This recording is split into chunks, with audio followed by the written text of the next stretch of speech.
kembali, silakan disimak pembahasan materi pertemuan hari ini mengenai tabel hashing, melanjutkan dari pembahasan hashing. Akan saya mulai tabel hashing.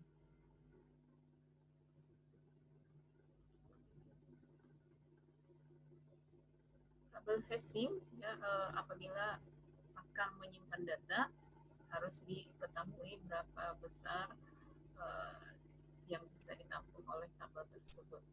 Nah, di sini hashing digunakan untuk menyimpan data yang cukup besar, yaitu disebut akan dimasukkan atau disimpan pada hash table. Ukuran hash table, hash size ya, biasanya lebih besar dari jumlah data yang akan di-input ataupun disimpan. Nah, hashing table ada item key dari data, key-nya digunakan function hash untuk menyimpan data pada table. Hashing adalah teknik untuk melakukan penambahan, penghapusan, dan pencarian dengan constant average time. Untuk menambah data atau pencarian ditentukan key dari data yang digunakan sebagai fungsi hash menetapkan lokasi pada key nantinya.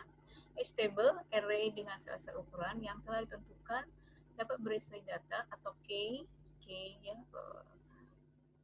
key prima, key sekunder itu adalah sebagai pembeda antara satu data dengan data lainnya ya.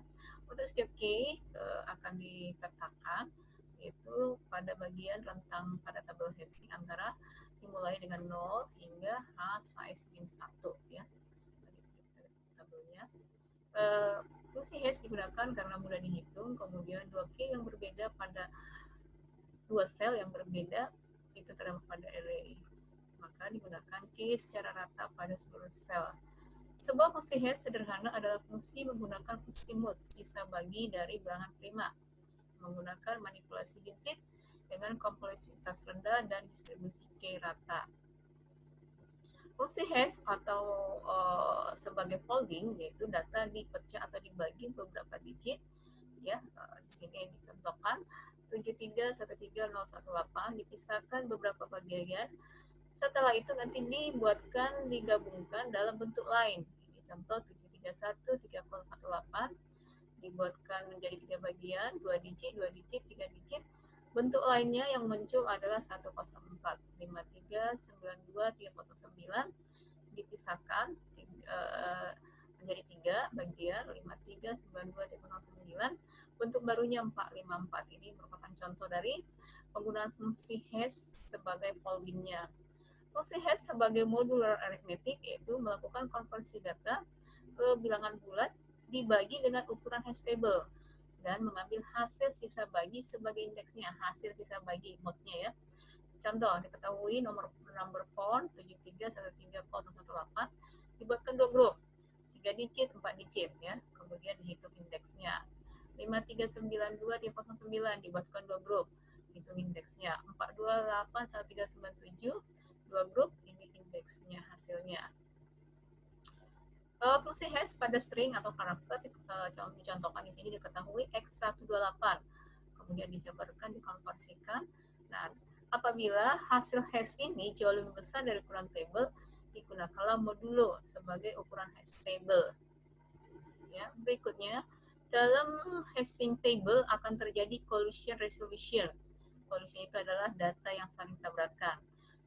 Ini mengatasi masalah collision ini yang akan dibahas. Dikatakan collision jika dua key dipetakan dalam sebuah sel.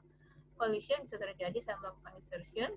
Dibutuhkan strategi. Di sini ada dua, menggunakan closed hashing, open addressing. Ya, di sini closed hashingnya di closed, addressingnya di open.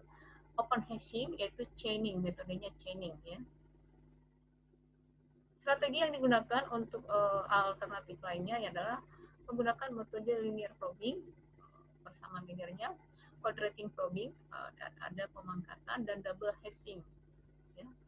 Permasalahan collision diselesaikan dengan menambahkan seluruh elemen yang memiliki nilai hash yang sama pada sebuah set.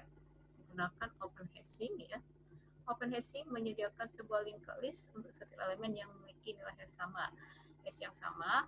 ditambahkan kepada sebuah elemen bisa di awal maupun di akhir, yaitu sesuai dengan nilai hash-nya. Bergantung apakah perlu ada pengujian nilai duplikasi atau tidak. Penerapan dari metode yang kita bahas hari ini adalah diimplementasikan dalam bentuk programming agar ini bisa dilihat hasil dari tadi ada collision, kemudian ada solusinya dari setiap metodenya.